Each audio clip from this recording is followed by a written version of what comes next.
you know, I don't want to distract you, but I might talk a little bit about how you do the design process. So in the people following along in the chat, is there something that is challenging you in your day-to-day life that you would like to see our volunteers try and come up with a design for? Or should I suggest the idea?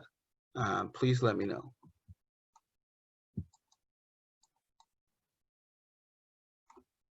Okay. Well, I don't want to put anyone on the spot, and we did get a thumbs up. So why don't we start with the video game controller? We do get a lot of, and anybody can play video games, right? Grandparents can play with their grandkids. Cody, you gave the thumbs up. So the scenario is, I have only function, or I'll show you myself in real time, my right arm. The reason why I don't play video games is because I can never win in the end. I get frustrated. My right arm doesn't straighten all the way. And it was always frustrating to me because on all the controllers, the buttons are on the right side. So is there a way that you could design something so that it was easier to hold the controller? And would there be an easier way, yeah, to, because I'm left-hand dominant, so an easier way to also press the buttons, because the buttons are on the right. And so, and a lot of times as well, it's so frustrating. You know, I would get because I used to play, I would get the wireless controllers, because wheelchairs and wires do not mix, but then I would drop the controllers, and then it would be like, oh, you'd have to stop the game, and then I have to spend a half an hour picking it up. So could you help me secure it in my hand and an easier way to press the buttons? And what would be some of the solutions, Ella, John, and sorry, how do you say your name? Is it? It's Dannon. Dannon. Okay, so Yeah. Ella, John, Dannon, and Cody. So kind of a holder for the video game, and would there be an easier way to press the buttons? Cool. That would be good. And again, I want to encourage everybody in chat, suggest ideas for yourself too. I don't want to put anybody on the spot, but I see some familiar faces. John, I know, Jacques rather, I know you're always thinking of things from a technical solution. You mentioned earlier about the workshop. Is there anything that you would like to see done easier in the workshop that could help people? That could be the next design. Well, actually, we are working now on some of the issues in the workshop because some of the equipment is just mounted too high for us to use comfortably. The work area is above our shoulder height, so we have to look at some solutions in the workshop for that. Okay, so why don't we'll work on this, let's say for 10 minutes, and then our next one will be, or some of you want to start working on that. So if we were to make equipment in a workshop more accessible, what's some of the, it's too high, it's mounted. So what's some of the equipment, Jacques? Well, for instance, I was using just yesterday the lathe to turn some wood spindles, and the very design of a lathe includes a base and a bed, and of course you have a certain height in the actual design of the lathe itself. So how can you mount it low enough so that when I'm using it or somebody else is using it in a wheelchair, we are using it with the screws and gouges at almost our waist height, as opposed to up above our head where it's very difficult to control.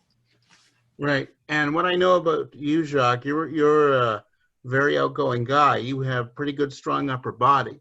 But even still, if you imagine if we put our arms up over our head and we're doing stuff, we've really maxed out our reach, and we've maxed out, you know, how comfortable our body can be.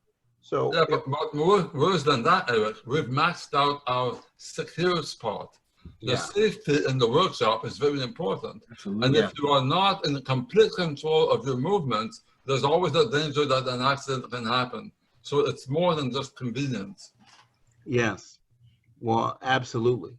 Because the more comfortable you feel, then the more you're going to be focusing on what you're doing, and that helps prevent accidents. And the woodworking shop at Tetra is very safe and has safe protocols, and we want to keep it that way. So I'm not saying it's unsafe. All it is the more stuff you need assistance with, the less you are doing yourself independently, and sometimes the less satisfying it is. So to max out the satisfaction of the workshop, I think it's important to max out the independence of the people working there. right. Absolutely.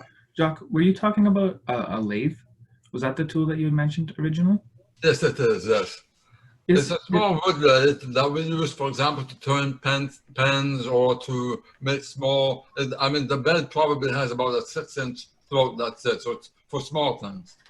Cool. So is it mounted on a table or is it standalone?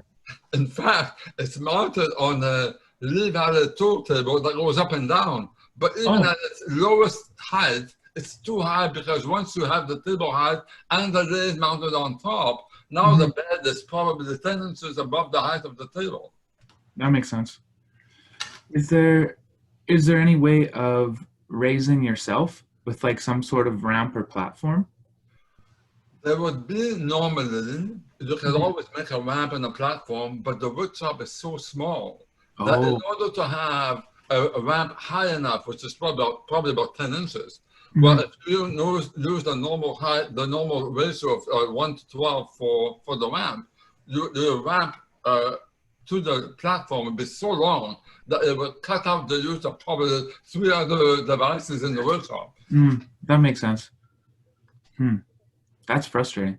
Yeah, and you know, one of the issues with that lathe is that it can induce a lot of vibration, so you can't just mount it on spindles. I mean, the base has to be super strong. So how do you make a very strong base low enough to mount that lathe? And for the lathe too, are all the people who are using it, are they in wheelchairs or seated, or are there other people who are standing? There's only one other person that I know who uses the lathe a lot, who is standing, but even that person requires walking sticks to be stable when standing. So it's not a perfectly stable standing person, and all the others that I know using the lathes are in wheelchairs. Okay, because I know when I've used a lathe as well, I used like a very large lathe, and it was a lot of upper body and a little bit of lower body movement as well. Yeah, it's very difficult. We have to always reposition our wheelchair and lock it up in order for we don't back up as we're pressing forward. So there's a lot of, you need to have some space underneath in order to reposition the wheelchair, but the lathe has to be mounted low. So how do you combine those two? Yeah. I think it's getting rid of that Lee Valley tool, the stand. That's probably the first one. Would it be able to cut the legs shorter on that so that it would?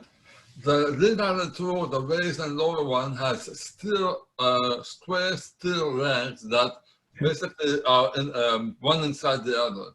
So I think that there would be a way to dismantle it and lower the bottom part so that when you, but you know, I don't know how all of the gears and stuff to lower and raise how that would affect that. How much is it being for the different people who are using it? How often is it being moved up and down? Well, like I said, there's one person who uses it a lot while standing. Okay. So for her, it's probably used at a higher position all the time. Okay. But then everybody else is in a wheelchair. So I would say probably half at the top level and half at the bottom level. Okay. And I just wanted to ask our sketchers on the video game controllers, can you just show on the screen for our audience who is watching along, how is that going for your video game control?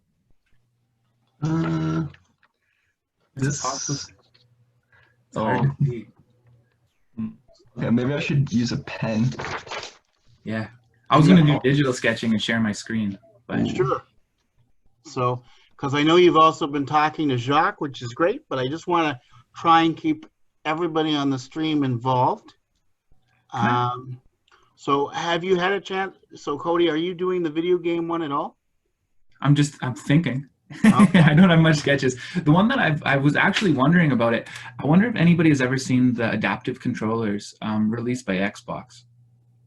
So I did read about those, and I Yeah. have seen different controllers. The problem there as well, they can be a bit pricey. For And sure. so some of our clients have said, I can't afford that. Mm, I did read that Xbox was really trying to move forward to make things more adapted. okay. But yeah, if you do pencil them in dark, or even if you verbally describe them, and if you have something, maybe if you turn off the light behind you, because I know that's what I had to do, and I'm sorry about that. The first presentation, it was a little bright. If you turn off the light behind you, we may be able to see the sketches a little bit better. So I just want to give Darian a chance to sketch things out, and then I think the second one we'll work on is if we, because that's a common problem, even if it's not a workshop. Many of our clients will say, I want to use my kitchen better. So the second one could be coming up with simple solutions. And of course, as Jacques said, the space matters, but could we design something so that it either raises and lowers or is more accessible to use? So I think those will be the two sketches that we'll focus on. And again, whenever our sketchers are ready, and it doesn't have to be completed, you can show us kind of how you've moved through your sketch. Sure, Eric, I can show what I have. That would be perfect. I think some people would be interested. So again, this is for an adapted video game controller. So let's see if you can see. So this is like the controller here, and I designed like a little stand. So ideally the stand would fit on your leg. So this is like positioned so you can just place it down on your leg. And this is like a little ball and socket joint, so the controller can you move it forward or back, whichever is most comfortable. My understanding of the problem was, so your left hand and your left arm is fine to hold the controller. So this side you can kind of stabilize, holding with your left hand and That's touch. correct. I can use the directional pad, but I have trouble with the buttons. Okay, so one idea is, so for this right side, is kind of create some casing for the buttons and adding like levers sticking out of the controller. So instead of trying to manipulate and touch the buttons, you can kind of just use your hand to hit down on the levers pressing the buttons is one idea. Another idea would maybe to encase like the buttons within sort of create like a larger button if the size of the buttons is the issue. So those are just some potential ideas. Okay, and one of the things I wanted to mention, I really like your design idea, John, but as anybody who uses a wheelchair will tell you, sometimes people have different sensitivities in their skin or on their leg, but you could maybe mount something that could be removed to the frame of the wheelchair. True. So it could be maybe near the front on a seat pan, and then the person wouldn't have to worry about it being on their leg. Because I know when I play video games, I get excited, and and so you'd either want to make sure, pardon me, that the support was either padded, or you could attach it right to the chair. Maybe it's in between the legs that way, and then that would be the same height. And what I'm doing here is what any client can do with our volunteers. I know, Cody, you've told me many times one of your favorite parts is having an idea, trying to design it out, and then meet with the client to see if it works. So for those who are new to Tetra or haven't worked with Tetra in a while, remember throughout a design process, you get to give the input of what works for you, because if it doesn't work for you, then we haven't fully achieved our goal. So whenever you meet with a volunteer, the back and forth is really, the ingenious part of working towards the solution. I'd like to challenge how you hold video game controllers. Because you know how you always hold a video game? I got a video game controller now. Perfect. So you know how you always hold a video game controller with both hands? Yes. I wonder if there's a possibility, since you are left hand dominant, how is the mobility in your left hand, Eric? So it's pretty good. So again, what I would do is a lot of times, so I'm holding it just the way you are here, and I'm using the dial pad, and I'll have it on my lap, right? Yeah. Okay. And a lot of times, I may be loosely hanging on because I'm trying to hit the buttons as best I can. And so what frustrates me is, and that's why I would always choose sports games, but whenever you have to do a combination with the buttons, like again, my wrist doesn't turn over, forget button combos, right? I'm just excited if I can. So usually what I would probably do is use the joystick part to go backwards and forwards. But yeah, if I could, it's almost like I need another thumb to hit the buttons. Interesting. Yeah, because when I'm pressing, I'm using my thumb and I'm having to focus to use these fingers to hang on to it. So that's where the holder comes into it, because a lot of my right hand has to focus on just holding on to it. Like as you're holding on to it there with two fingers, I can't do that. I kind of wrap my hand around it, and then I only have my thumb for the buttons. Oh, so are you wrapping your whole right hand around it, like kind of like this? Well, the end piece, the end part. Around here, right? And you have to focus so much on holding it. Yeah. So I wonder how you could have different mounts again, like kind of what John was talking about, and then orient the controller in a certain way. So even like, I wonder what upside down would be like so that these buttons are closer to your left hand. Yeah, Cody, I have done that. Sometimes when I would really get into it, I'd flip the thing upside down, and I just have to remember the directional pad, right? I'd have to remind my brain to go, because then I wanted the buttons. So I have played a lot of video games exactly that way.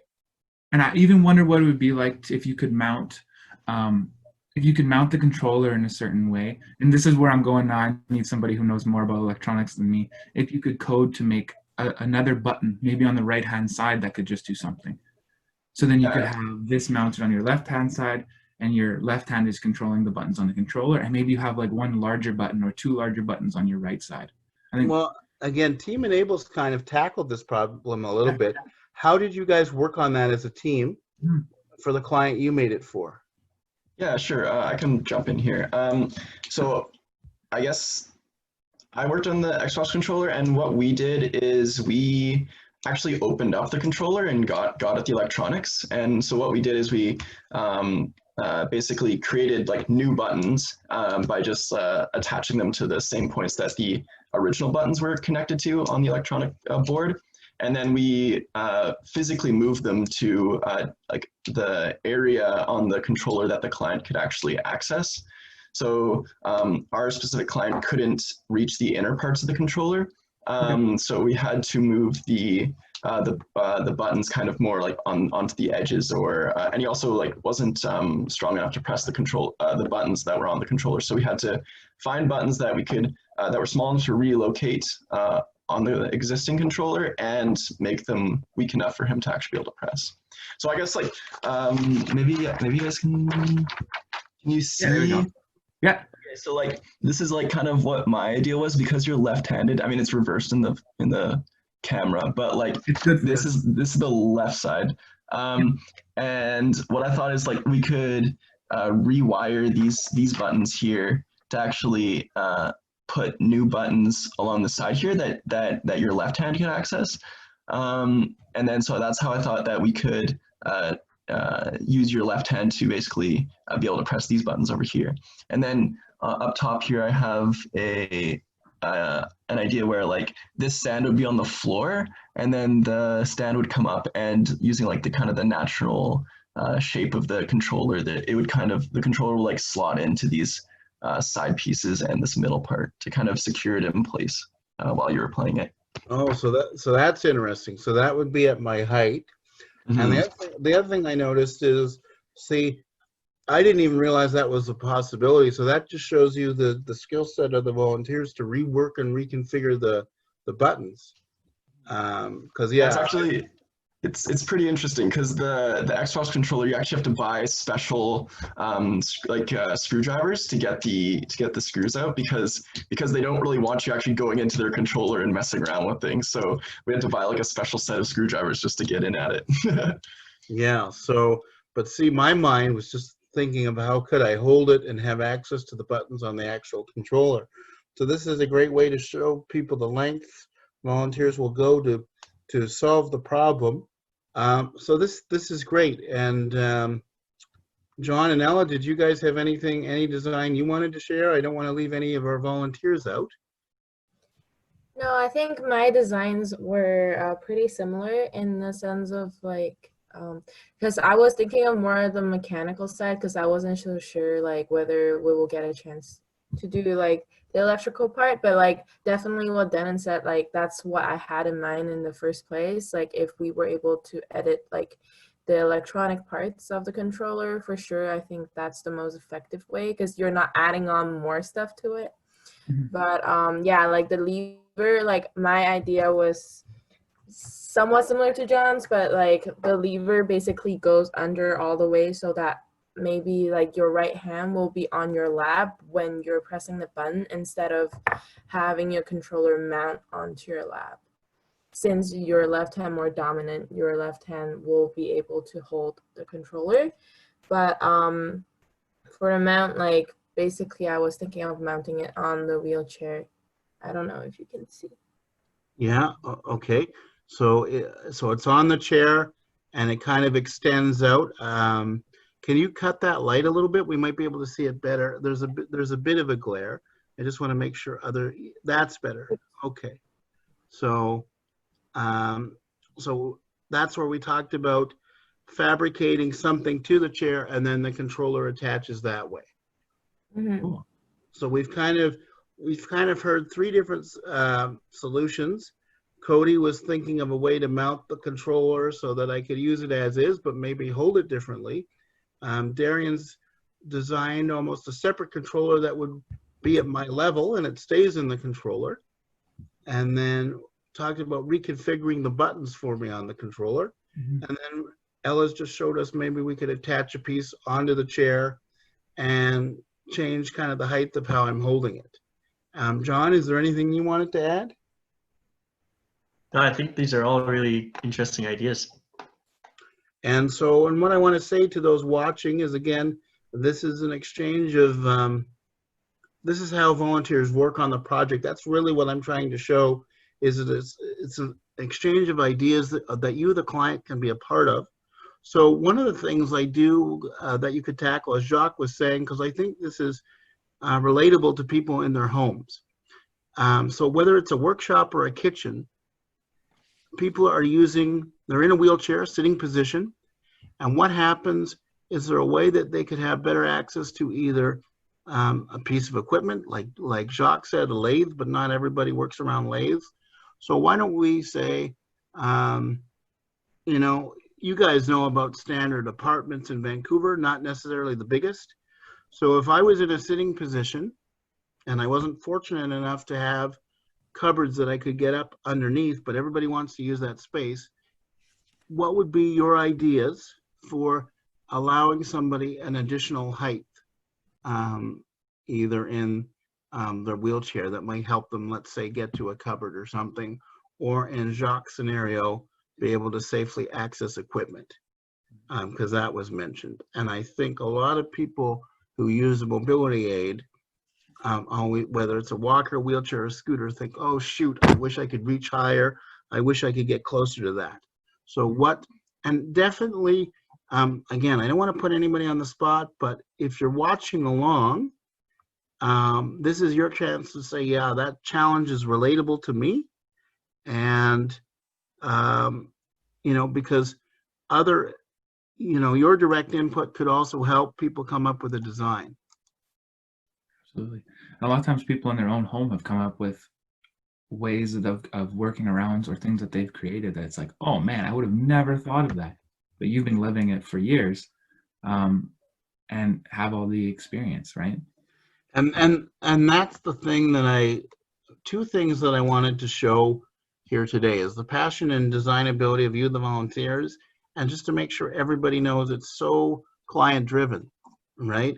And the volunteers want to learn and work with you and solve a problem, but you as the person with the request, you're going to know about disability more than the volunteer is, and that's to be expected. So as you meet with a volunteer, or if you were to, don't be shy, because the more input they can get from the client, that helps. Mm-hmm. Definitely the best projects I've ever worked on is working with the client really as a team and designing together. Those have been like the best projects. They've had the best outcomes and have been like the funnest experiences as well. So what are some of those projects, Cody? Can you share some of those personal experiences Yeah. with us a little bit? The one that really comes to mind is I helped make a competitive bocce ramp for a local athlete. And if you don't know what bocce is, it's kind of similar to lawn bowling or bocce ball, but like way more intense and amazing sport. And so the gentleman that I was working with was a quadriplegic, and so he had to use a specially built ramp. And so he came to me asking about how can we help do this. And the fun part about it is I'd go to his practices every week and we'd try stuff out and see what would work and really work together. And we come up with ideas on the spot and play around with things. And then I'd go away, work for a week or two, then come back and we'd work again together. It was just actually a really fun experience getting to know him and his passion for the sport and really how talented he was as an athlete. So it was a really fun and great experience to get to know somebody who I might not have met in other ways as well. Yeah, and did you get to see him use the ramp in competition? I didn't. His competitions where he had one in Vancouver and one in Montreal last year. And then the one that he had just outside of Edmonton, I was out of town. I was in Toronto at the time. So I missed. Yeah, that'll be a goal, definitely, is COVID lessons, and knock on wood, right? Everybody that happens, you'll have to see him sure. play in real time, because I know there's quite a bit of focus there. The best part, the one in Edmonton though, his two kids got to come out and watch him. And he told me that in the middle of the competition, everybody was really quiet and focused, and his son yells, "Go, Dad!" And so it was pretty cool stories he was like telling me. Yeah, well, for sure. So, because I have watched people play, and totally bocce it's almost like it is so quiet. It's like its own version of golf, when they're on the green, like everybody's focused. 1 inch difference can make a difference in the shot. And yeah, it is. And of course, if you need help adjusting the bocce shoot, you have to communicate quietly with your assistant. So I can picture, the joys of kids cheering for their parents, right? Yeah, it was really cool. Yeah, so that's a cool story. So for this one, and it could be anyone. It could be any one of us. We're in a sitting position, and we want to maximize our height and access to something in our living environment.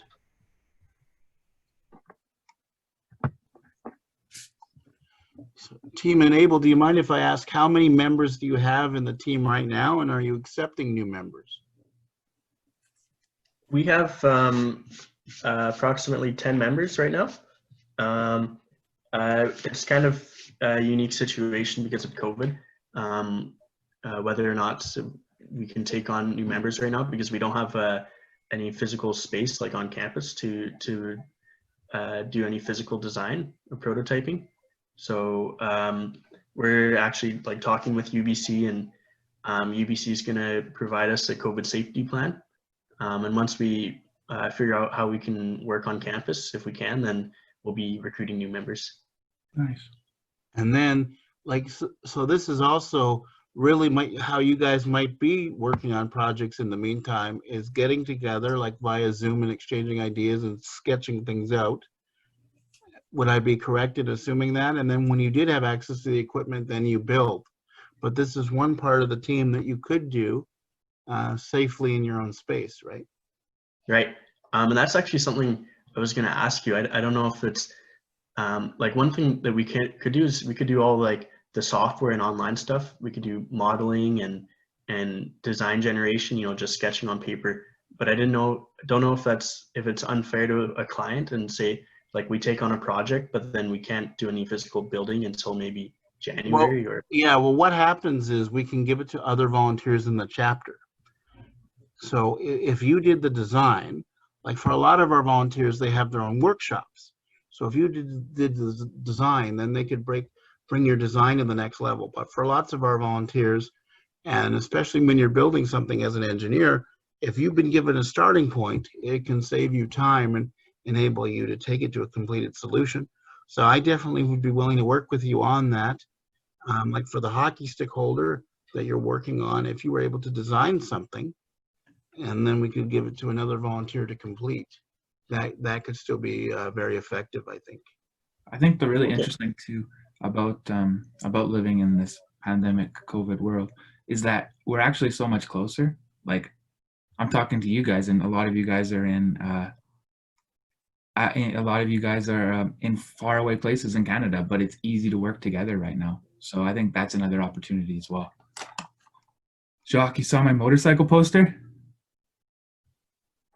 I think Oh, Jacques- cool. Sidecar racing and enduro. Wow, very cool. I've done a little bit of road racing, a little bit of dirt bike racing as well. I'd like to try flat track. I thought that would be something really cool. So I hope everybody can see Cody on the screen, and it seems like Jacques sent you a Privately. Sorry, Jacques. sent you a private message there, but I know Jacques does like motorcycling. You're on mute there, Jacques. I am. I was just sending a private message to Cody because I saw the motorcycle poster he has behind him, and I was relaying to him some of my experiences in 40 years of motorcycling and motorcycle competition. Cool. So some people watching may be interested, Jacques.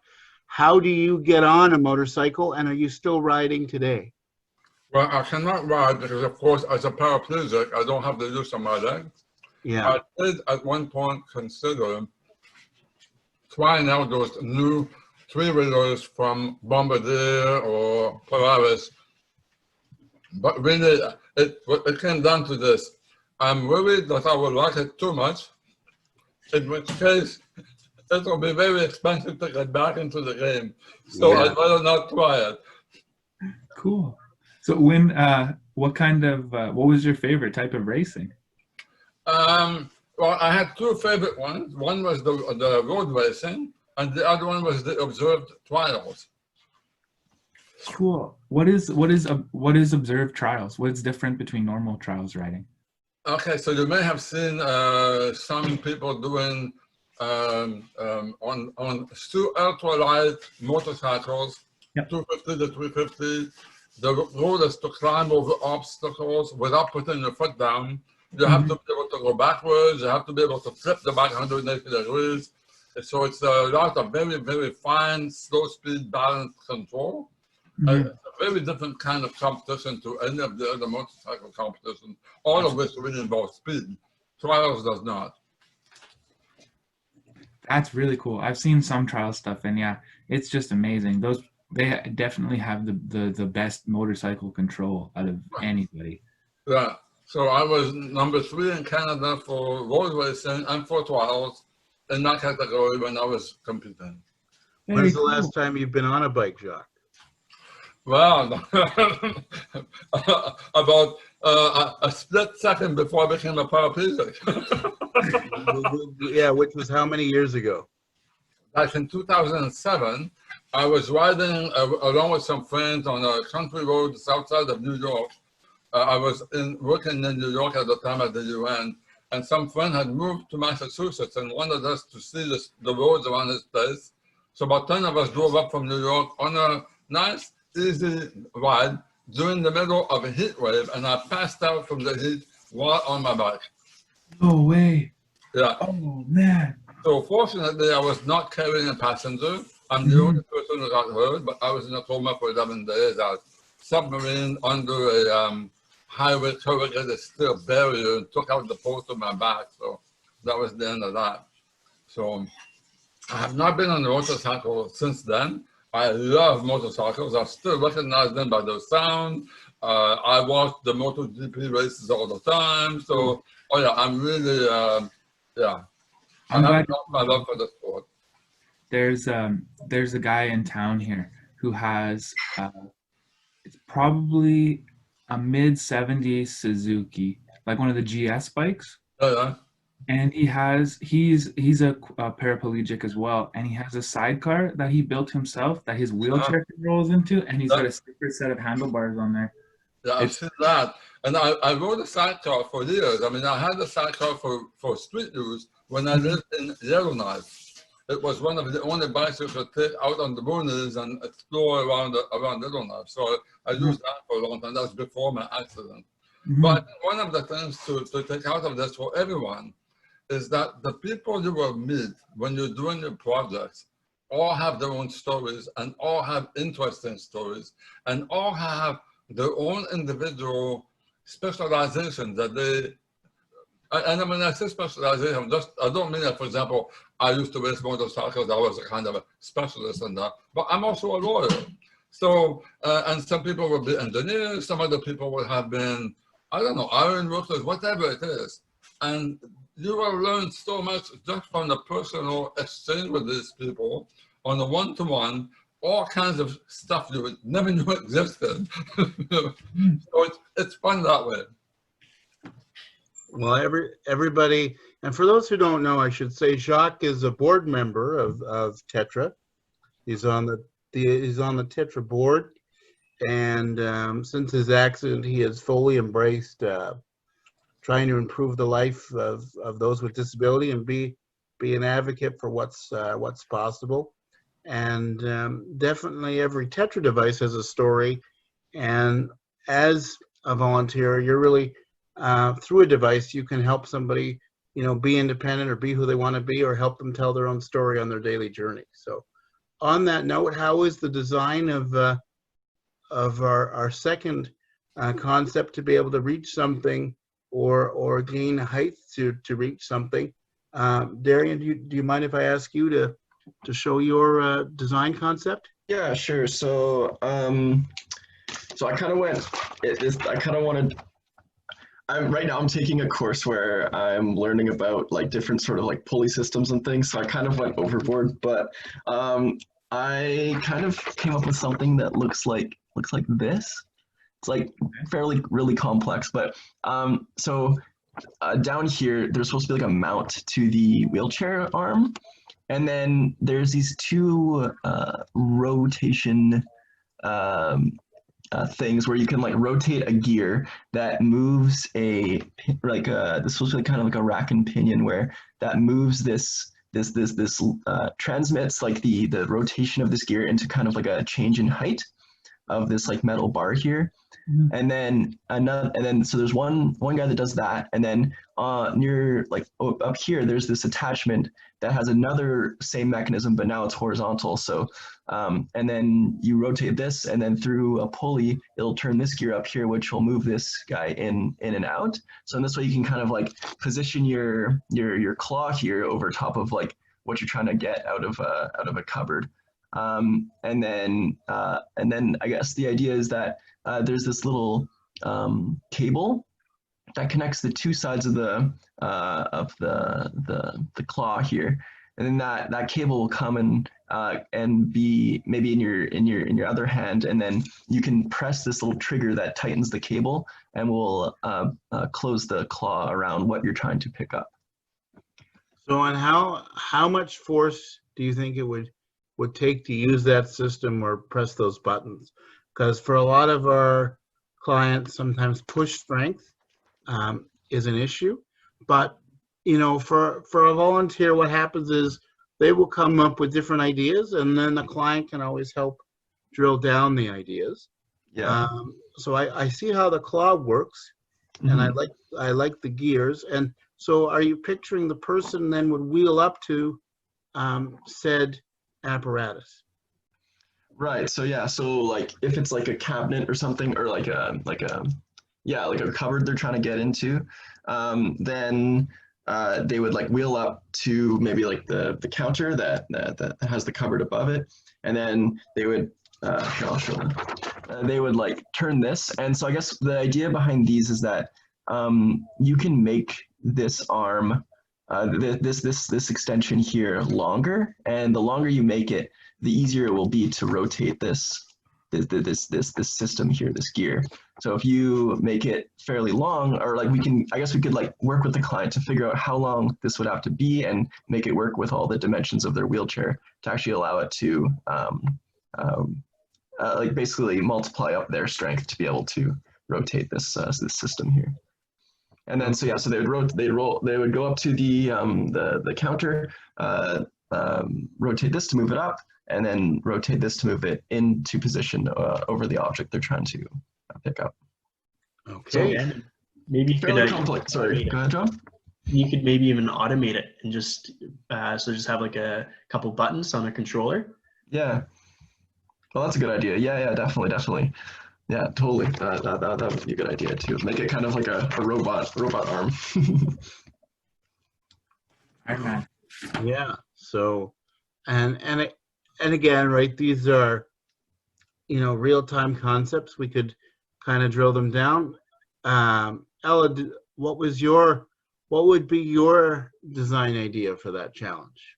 I actually have two. Like I came up with a more like simple ones. I'm not sure if you like ever seen those like garbage like grabber or like a clamp, like a very similar kind of the clamp solution that Denon had at the end, but mine was just kind of simple where like, I don't know if you can see, but yeah, so on the side here, this is my first idea. It's kind of just like adjustable stick where you can like change the angle and change the length.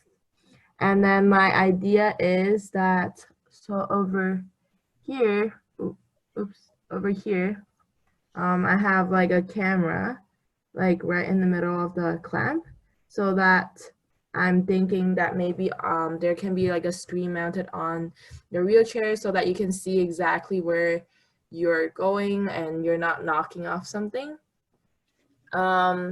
since it's so high up. My second idea is kind of like, so basically on the mount something on the wheelchair arm, and that can be kind of extended up with like I'm not so sure how to explain it, but kind of like a crisscross. So like a crisscross joint where like when you push it down, like it can be compressed, but then like it can extend up like when the crisscross shape is like that. So Well, yeah, that definitely makes sense to me because you can also compress the size, and then when you need that height. So I was just curious. So the camera thing, was that if I'm in the kitchen and I want to reach to that top shelf, I like that idea because sometimes you're so focused on reaching as far as you can, and you don't want to knock other things in the cupboard. So are you thinking with that camera, people could see where they're about to access? Was that the idea? yeah. Okay. So yeah, well, Can I make a comment, Eric? please. We use those wheelchairs that you referred to, Ella, all the time because they're kind of a standard hardware for us. But I've never seen one with an adjustable height where you can have a pivot that is higher or lower, because in fact, the handle has some kind of a metal cable that goes to the grabber. So whether you pivot it at 3/4 up or halfway up, the cable will be the same length, right? I've never seen one with an adjustable height. That's brilliant.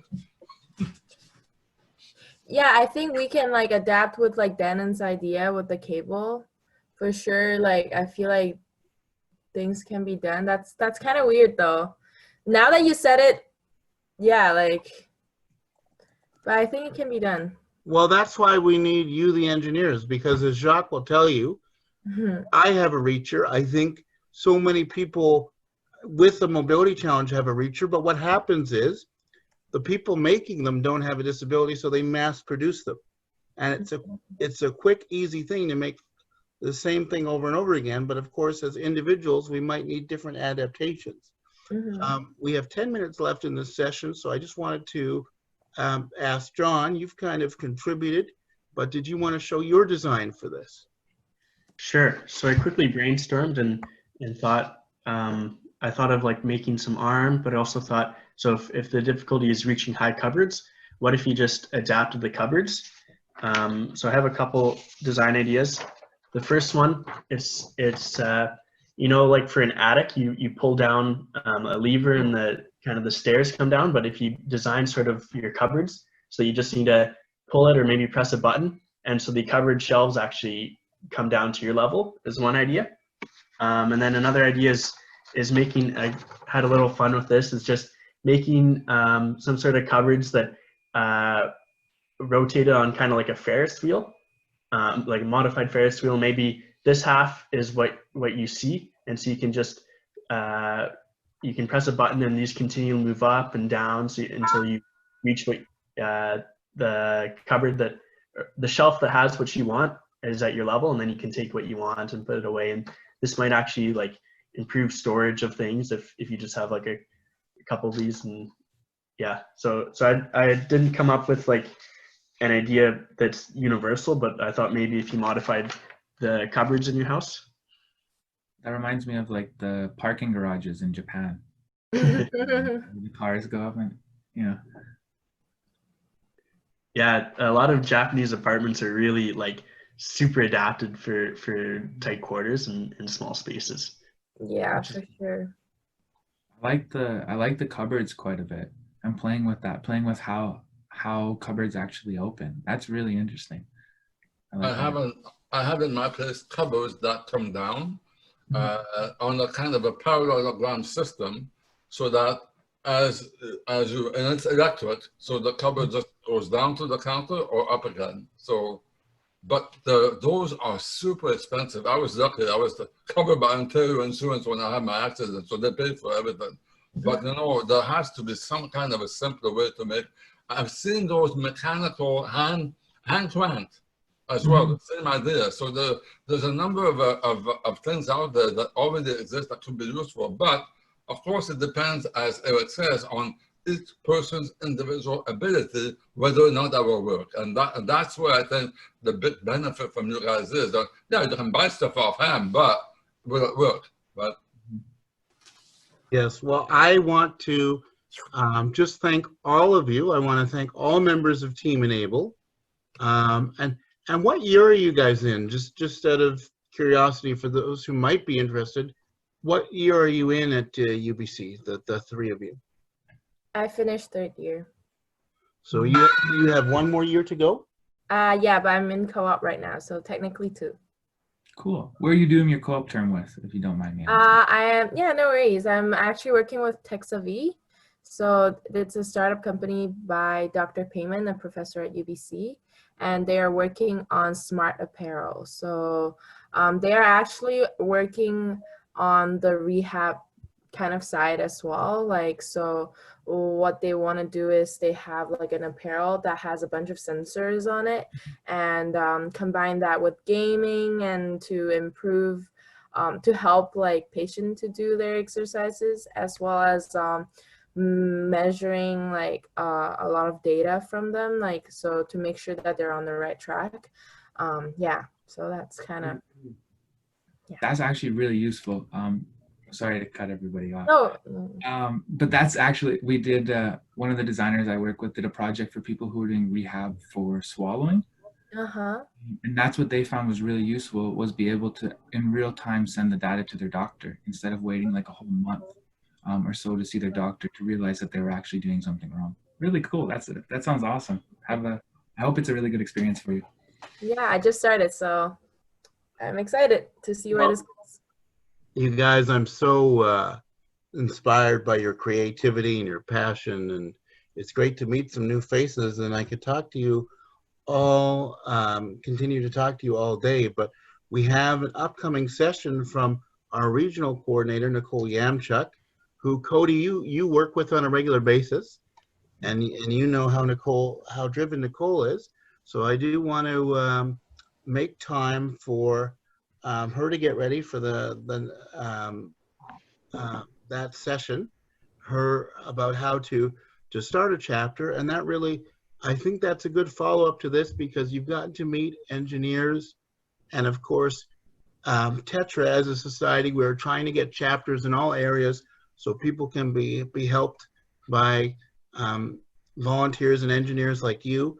And again, if you are watching and you are a student and you have a skill set, look at the amazing people you could meet, look at the fun you could have, and your skills and abilities can truly make a difference. So always keep that in mind. Cody, I want to thank you so much. You've been a part of Tetra for 4 years. I know you'll do great work in Edmonton. And I want to thank Jacques, our board member, who really helped facilitate some great discussion today, and as Jacques was saying, he's at the workshop on a regular basis. And I should mention the workshop is happening on a regular basis on Tuesdays and Thursdays at the Blossom Spinal Cord Center, which is in Vancouver. And they usually operate from 10 to 2. And not only can you meet some great people, right, Jacques, but you can develop skills for yourself. So I just want to thank everybody for this session. Give everybody a chance to have a drink of water or whatever. And next up will be Nicole Yamchuk sharing her experience and her information. And she also has a special guest, I think, for her presentation. So I want to thank everybody for attending. Hopefully you're learning stuff. And thanks again to everybody for joining us on a Saturday, no less. It is greatly appreciated. Awesome meeting, everybody. That was fun. Thank you. Thanks, Yeah, awesome. everyone. Thank you. Sure. Thanks, everyone. Thank you. All right, and don't be strangers, Team Enable. I'll definitely be in touch with you. And Cody, you and I will always be in touch, and we'll have to talk basketball as we move into the finals here. Yeah, but Exciting times. yeah, poor Raptors. So Oh my God. we'll definitely let Nicole get ready for the next session here in a couple minutes. But again, thanks to everybody. Thank you. Thank you.